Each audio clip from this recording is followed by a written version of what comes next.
Hello there, I'm Sanj from Inclusive Magic, and you're listening to Koanversation, a podcast about Zen nuggets to inspire new thinking. We'll be diving into the koan, a short philosophical riddle posed by Zen masters to their students to get them to think differently. These were written down in the 13th century by Chinese monk Wumen, or Mumon in Japanese, in a compilation now known as the Gateless Gate. I think koans are a great springboard for conversation about all kinds of surprising ideas, and in each episode I'll discuss a koan with a guest, seeing where it takes us. We'll be using the public domain translation of the Gateless Gate by Senzaki and Reps, which is on Wikisource. My first guest is my good friend Marco Benatar, an international lawyer and old law school pal of mine with whom I have conversations that range from the profound to the inane, and I think that's perfect here, as Zen reminds us not to take everything so seriously. Also, this episode guest stars my dog. What you just heard is my dog, Indy. She will be an integral part of this podcast, but slightly less integral than the person she's currently assaulting with licks, which is my great friend Marco Benatar. Hello. Hello, Marco. Oh, hi, Mark, as Tommy Wiseau would say. We are the Koan brothers, so to speak. We're going to talk you through the Zen Buddhist phenomenon that is the koan. Marco, what is the koan? Well, I came here to find out what precisely a koan is, so I hope that you will explain this to me, and together we will explore koans in greater detail. Right, Indy? Yes, Indy's exploring it with licks. Well, that's it's really kind of timely that we've got a dog present for today's episode, the pilot, because the first koan is about dogs, but. My understanding is that koans are these kind of philosophical sketches or riddles, and the idea is actually they're kind of nonsensical, and that if you try to solve them intellectually, you can't, and that's the point. And I don't know if these are meant for us relative noobs in the world of Zen. I think they're meant for students who've been doing it for a while, because they really are trying to instill a very particular kind of thinking. Is that right, Chich? Indy? I think Indy agrees with that. Yeah. And what I always found, remarkable about the koans, at least the ones that I've read, is their brevity. Yeah. And the fantastic aspect of the typical koan is that it's short, and yet it opens the door to great debate and great reflection. Well, that's a great point. Yeah. So in the 13th century, I believe, there was a guy called Wumen, or Mumon in Japanese, who wrote down 48 koans in this compilation that he called the Mumonkan, which is the Gateless Barrier. Because the idea of this is, maybe the only gate is the gate in your mind. Ooh. But let's I did mention that we're noobs to this, but let's talk about our credentials here, which are plentiful, obviously. You are a double black belt in Kung Fu, are you not? I am the Kung Fu master. And as we all know, Kung Fu was invented in the Shaolin Temple, potentially, apocryphally, by the Zen Buddhist monk Bodhidharma from South India, who brought Zen to China. There's a suggestion that he invented Kung Fu, but that is very much is apocryphal. I don't know. My interest here is that I am a quasi-Buddhist, former Hindu. I'm obviously an expert here. But we're both the reason that. Well, we both became friends while doing a master's in law at New York University School of Law, and we bonded over, our interest in smart philosophical discussion, but also really inane, stupid puns and in-jokes.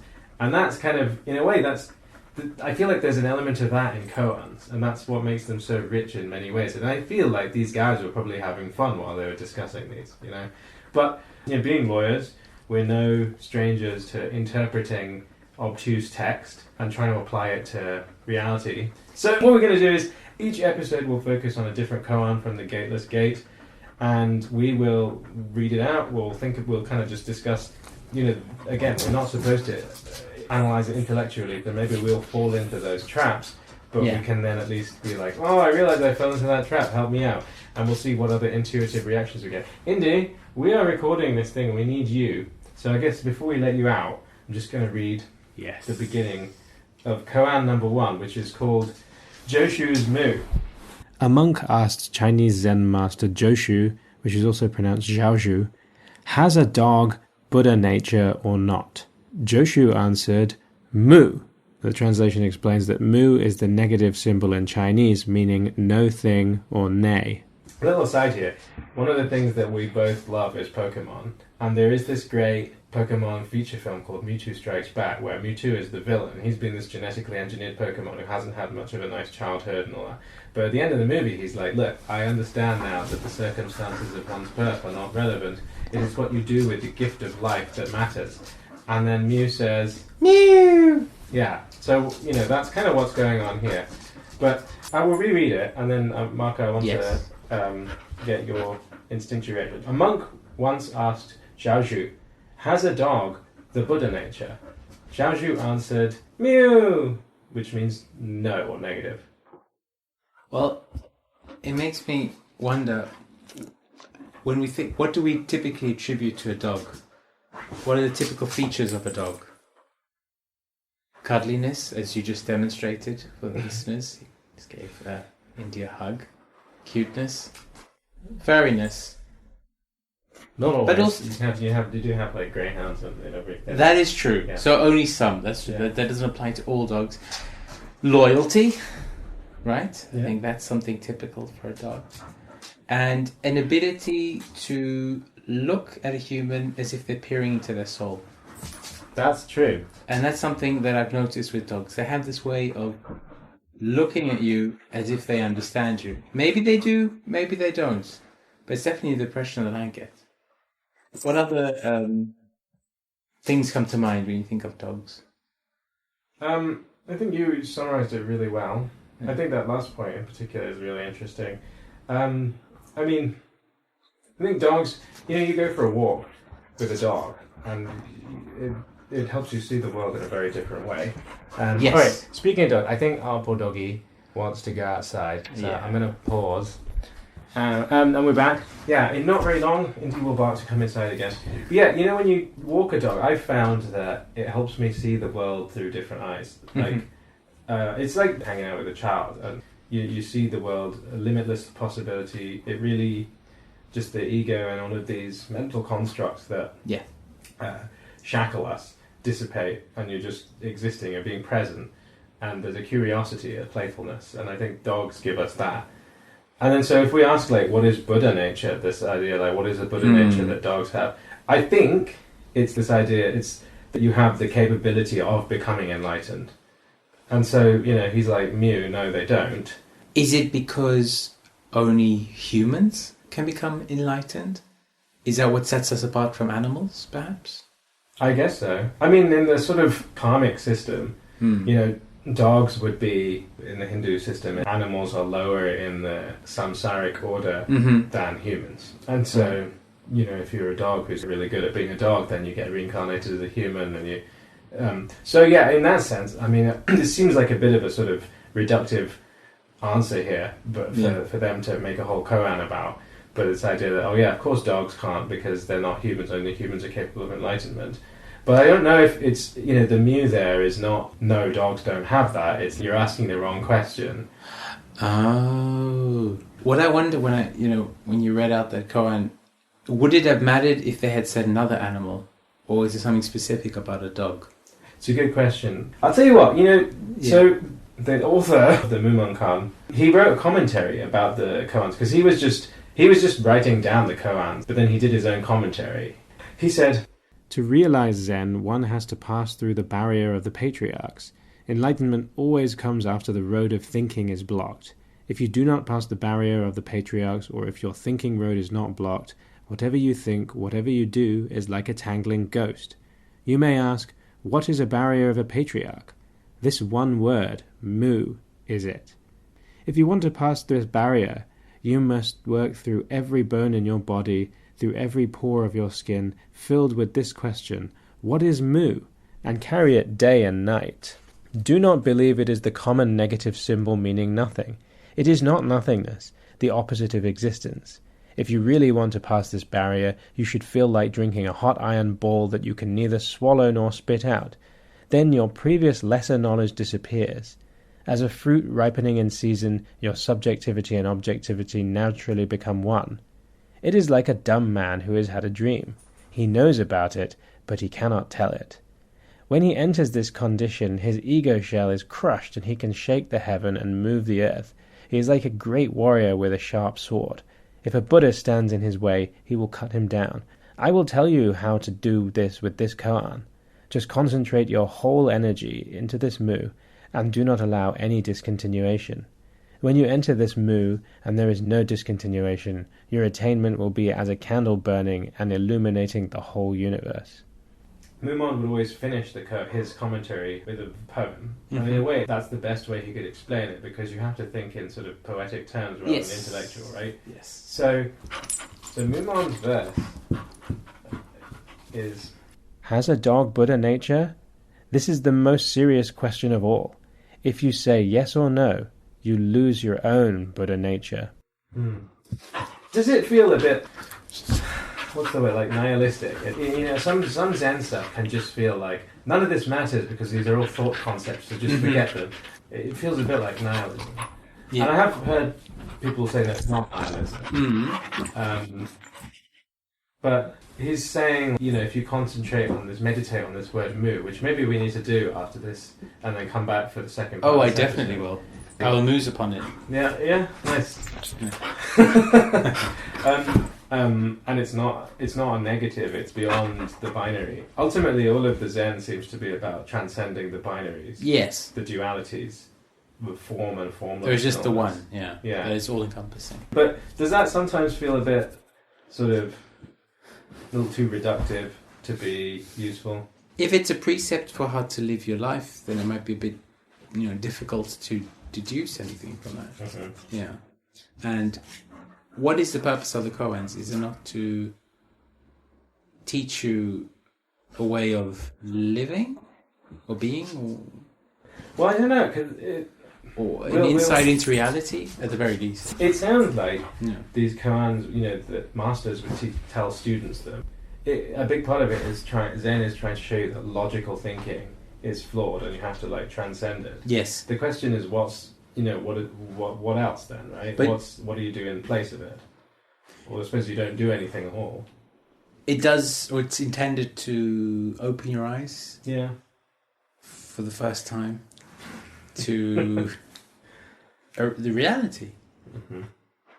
So then, what do you take from this dog koan? Yeah, that's what I'm still trying to figure out. Okay, this is not what I take from it, but it does make me, the following question does pop up. The dog doesn't think rationally like us, right? Mm-hmm. And if this whole idea is to show the limits of rationality, right, or what you can achieve through rational thinking, if even the dog doesn't have the Buddha spirit, what hope do we have? Ooh, that's good. You see what I'm saying? Yeah. Because the dog, of which Indy is a fantastic specimen and representation, is an intelligent and being, but doesn't have the same kind of consciousness that we do, and they don't reason through things like we do. But if even Indy doesn't have the Buddha spirit, who or what does? Mm-hmm. So is this an invitation to try even harder, or I don't know, show that even there you will fail, so don't even think about achieving perfection, or I don't know. That's just what comes to mind when I think about it further. That wasn't my initial reaction, but that the more time I sit with it, that's what comes to the fore. I like that. Do you know what I mean? Yeah. I don't know if there's any veracity, any truth to it, but well, it's like that line in the Bible: "Until ye be as little children, ye shall not enter the kingdom of heaven." Right? Yes. Yeah, that's true. Yeah, exactly. Maybe. I think it's an important reminder. Maybe that's what it is. It's kind of like warning you that the path is difficult, because that it surely is, right? Because achieving enlightenment is the hardest thing to do, and it's like a warning post on the path. It's like, beware. Even the dog, which, as great as you are, you don't think rationally. So you're already freed of the most major hurdle that we have as humans. Yeah. Even the dog doesn't have the Buddha spirit. So you got to really try hard. It's a warning that the path that you're about to embark is difficult. That's how I currently understand it as I sit with the koan. Okay. What do you think? I think there's something to that. You know, when we talk I'm trying to about, be brutally simple here. yeah, I mean, when we talk about enlightenment, I mean, even that, like, that we have this picture of enlightenment, which is you're sitting under a tree meditating, and suddenly you're like, oh, Yes. everything is illuminated, you're bathed in this glow. And actually, I think a lot of the Buddhist texts I've read, that enlightenment is really mundane. Enlightenment is not this different state that you achieve. It's very, it's very much like it's just a different way of seeing maybe that which is there. world. Yeah. Yeah. You no longer see it in terms of forms and categories and constraints and your own baggage. And a dog, yes, like a dog will not see it in terms of categories, and I mean, she's like, I guess it's like tasty food. Yeah. But even the Playtime. dog has basic categories. Yeah. Right? Yeah. And so the way I currently understand it is, the path to enlightenment involves actually shedding that which you have, preconceived notions, your cultural baggage, your background, even your genetic built-in, preconceptions, right? Mm-hmm. And the dog is really closer than you on the path to enlightenment because they don't have all that extra baggage that weighs them down. Mm-hmm. But even the dog is not there yet. Yeah. Even the dog is not an enlightened one. So what hope do we have? It's not a negative image, or koan, I think. But it's more of a warning or an admonition, like, just know what you're about to mark on. Yeah, exactly. Yeah. I mean, if you think about the motivation of the guy asking the question, he's like, does even the dog have... It's very much like you're assuming a superiority to the dog in that moment, right? Because you're like, does even this low-level animal have... That's an excellent point. It's actually quite funny because it shows the arrogance of man because... They're like, oh, I'm worried about the dog. Will the dog also join me on the path to enlightenment? No, you don't get it. Even the dog isn't there yet. What chance do you have? Yeah. So work harder. Yeah, like the dog is further than you in some ways, yeah. I mean, now we just I don't actually know what perspective the monk had when he, or she, whatever, formulated that question. But that's a fun way of looking at it, actually. The monk is worried about their pet dog when they should actually be more worried about themselves. You know what I mean? Yeah. That's kind of cool. It's like put your own safety mask on before you put somebody else's the oxygen mask. Yeah, in the plane. Yeah. Yeah. That's brilliant, actually. Yeah. I don't know if that's what the original... It actually doesn't matter what the intention was, because we're just taking the koan and just sitting with it and seeing what bubbles up. Yeah. And it's not the answer necessarily that matters, but the journey, right? Yeah. The process of it. Yeah. The koan. And I think that's exactly what we're doing right now. Way. Yeah. Should stare at Indy a bit longer. Maybe that'll help. And that's the thing, like, she can go from being really engaging with the world and anxious or, like excited, a state of arousal. No, that's what she said. But then go to, like, switch off, and it's because continuity of time for her is not a thing. She just exists in the perpetual now. Isn't that what one should do in meditation, though? Yeah, no, absolutely. And that's great. So Doggy is ahead of us in a way. Yes. But this concept of Buddha nature, again, you're putting stock in some aspirational quality, right? You're saying, I am not enough right now unless I have the Buddha nature, then I let it blossom. And there's that line about if you meet the Buddha, kill him, right? And what is that about? Isn't that about the fact we shouldn't deify the Buddha?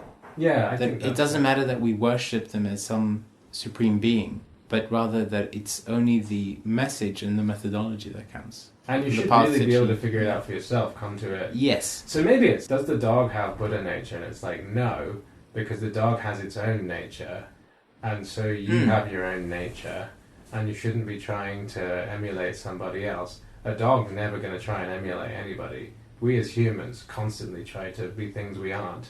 We try to... I'm always wanting to emulate George Lucas, I'll just be happy as myself. The dog is never going to try and be anybody else. And so the dog doesn't have Buddha nature, but neither do we in a way, because you shouldn't be just trying to be like somebody else. Could it also... So here's an alternative idea for the koan. Could it be that the dog doesn't have Buddha nature because it's already there, it lives in the now, it's shorn of, overthinking, whereas the Buddha was a human and had to achieve that path? I don't know. Yeah, I see what you mean. Buddha nature, the capability for enlightened, is only there for people who need the capability to be enlightened because Exactly. they aren't already. They have to achieve it. They have to use that capability, whereas a dog doesn't need to. And so, yeah, again, it comes back to this idea that I'm a human and I'm so evolved. Yes. Does my poor doggy get to come to heaven with me? Doggy's already there, man. Doggy's already there. That's how, yeah. Huh. You know how it's all about, like, not overthinking and stuff? Yeah. And we had a discussion during dinner about the subconscious and how it doesn't work in a rational way, but it's still some kind of brain process. Yeah. And when you sit with something and then you leave it, your subconscious is still working and processing it. Mm-hmm. And sometimes in a spurt of spontaneity, it comes to you all of a sudden. That's very Zen, isn't it? When you actually achieve the moment of enlightenment, it's very spontaneous, And fleeting. out of nowhere, Yeah. and can dissipate immediately as well. That's true, yeah. Like a spark in a way. Yeah, I think you're right. I mean, that's the creative process as well. Like, Yes. the creative process. One of the ideas I had is that we could almost go away and do creative responses to a koan, because those might actually express a better understanding of it than intellectual. The Like seed a- has been planted, let it blossom. We're not overthinking it, we're not rationalizing, but there's something that's going on that we can't access. And maybe the koan is a way of accessing truth through non-conscious means. Mm-hmm. Do you know what I mean? Yeah. Because you can't fully grasp reality pure, through rational thought processes and all that. Well, another mystery solved by the Koan brothers. You'll have gathered that koans aren't about trying to intellectually or logically figure them out. They're intended to spark more intuitive thinking. And so I'll also present some creative responses to a koan each episode. This week, I've got a little song. Does a dog have but a nature? Sit down and wait. Your question's not as urgent as your mind makes out. What's the doggy? It's just rolling on the grass. She's feeling every drop of dew atop the fresh green blades. And that's all that she needs to be a good girl in her precious dog world. Do you have but a nature? Sit down and relate your story of clearing the mud between your ears. First the dulling of the pains of every day, then rain takes over, want to be the one to say when you have transcended, but you can't get there faster. 'Cause here's the answer.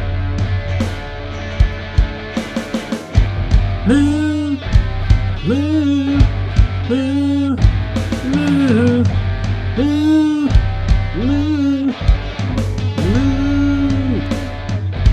moo, moo, moo, moo, moo, moo.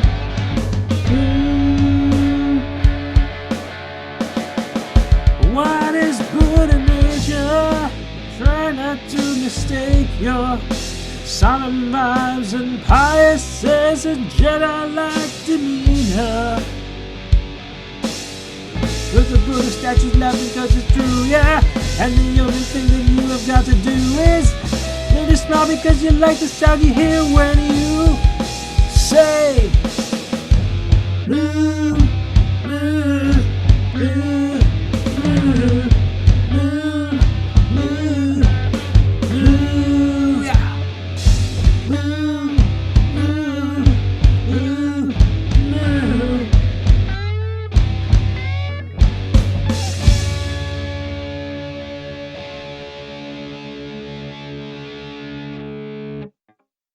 So, we thought that we would go away and muse about this koan and then sort of see what else bubbled up in our subconsciouses, perhaps.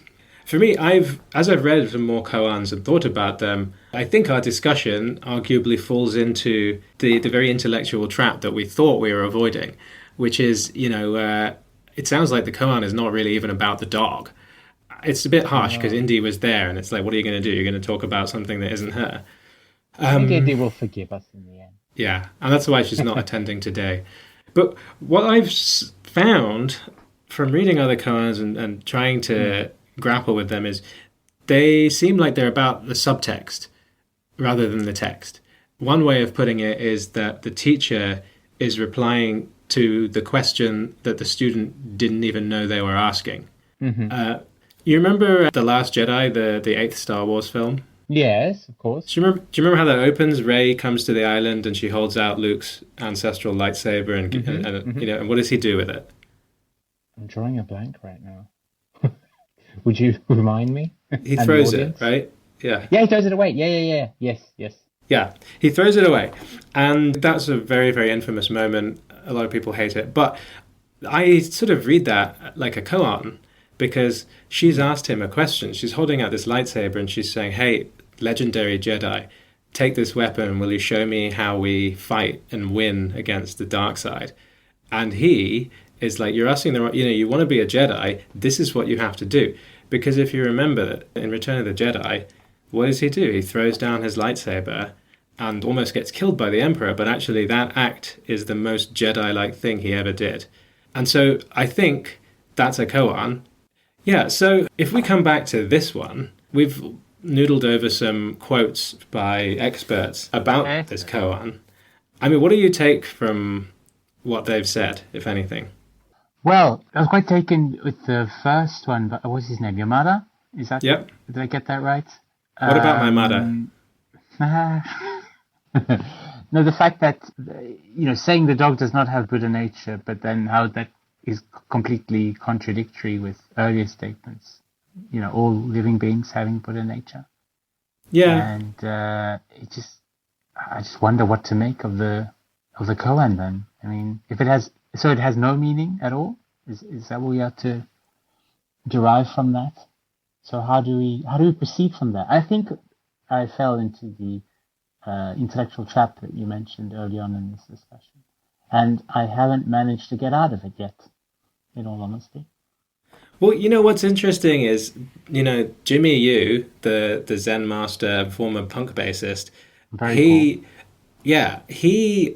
said, I think what we did understand is that mu, it's not no, in the sense of no, the dog doesn't have Buddha nature. It's like no, this other thing, and it's emptiness, for example. But he says, look, many practitioners think that they're enlightened when they sense that there's this intuitive, non-conceptual understanding of emptiness. Somehow they feel wiser, calmer, and clearer. But if you feel you're awakening, you're definitely not. And I think it's it's very easy to fall into that trap. We don't know. We're using our minds, and I think this mu thing is meant to shatter the minds we're using. But we don't know any more than our mind gives us, right? So is there no notion of getting it right? So there's no correct meaning then to be attributed to the koan? This is a great question. It sounds like Zen masters would expect their students to provide an answer. You are expected to interpret the thing. Yeah. Yeah. I'll just here, it's not meant to be intellectual. I don't think anybody can actually communicate the answer to you and then it, right? Like, because it's not something that can, it's not like, you ask me like what are the 5 sources of international law, and I say Article 38, what are those things on there? There's an objective answer. It can't be communicated that way because the answer is in a different state of perception. Mm-hmm. And so often the master is answering the question by responding not to the question itself, but responding to the state of mind that the question is motivated from to try and kick the person out of that. So would you say that it's not really the answer that matters, or the thought process that leads to the answer, but the mental state that you achieve in engaging with the koan? I think that might be it. Would that be a fair assessment? Yeah. I think that might be it. I think with so then we don't really care that much about the answer. Well, that's it, because I think does the dog have Buddha nature? I think actually everybody would agree, like, yes, it does, because, well, apparently the Buddha said that they do. So the answer is not to that. The no is, I don't know, is it the equivalent of like you asking that question and somebody just screams and you're like, why has this person screamed? This mu, People are meant to meditate on Mu. They're meant to sort of, we read that commentary from Mumon last time where he talked about you must hold it like a steel ball in your mouth, and you must essentially drape yourself in it like George Costanza in Velvet until you can't do anything but Mu. And I think that is in a different state of perception beyond even what's I think revealing here is that Jimmy Yu says that even when you have this intuitive idea of no as emptiness that's beyond yes and no binary, that's still not quite it. And so it is really you're supposed to get so frustrated with this Mu thing that suddenly you on a visceral level, you perceive the beyond categories and all of that. Okay. It sounds, I think there's a lot of value to just engaging with the question, maybe the sense of amazement that just in pondering it, in letting it sink in. And that whole process, just being there, doing that has great value. That's what we should strive for, I think. But it still requires you to think in rational terms, right? Because that's all we can do. At least I'll speak for myself. It's quite hard to leave that frame of mind. It sounds like this is the hardest koan because it's so kind of impenetrable, but it comes first because it's designed to do what a koan does best, which is frustrate your mind so that you finally let go of it. It definitely took us off guard, that's for sure. Yeah. Yeah. It's an interesting strategy. Usually you want the gentle, inclination. Now we just face a steep learning curve from the very beginning. It'd be interesting to know, like, if we go through several koans, and some of the later ones are more accessible than this in some ways. Having gone through all of those, then you circle back, and for Mu2 Strikes Back, and you finally get it. Did you had a peek at the later koans? I did, yeah. Nice. Yeah, there's some real nuggets in there. But it's really interesting, like, to what extent the limitations of language, because they're quite effective at showing up the limitations of language because... Oh, sure. I could describe a scene, or I could show you a picture, and it's quite hard to do justice to it in words sometimes. Yeah. I totally get that, yeah. Is there something a bit meme-like with koans? Let's see.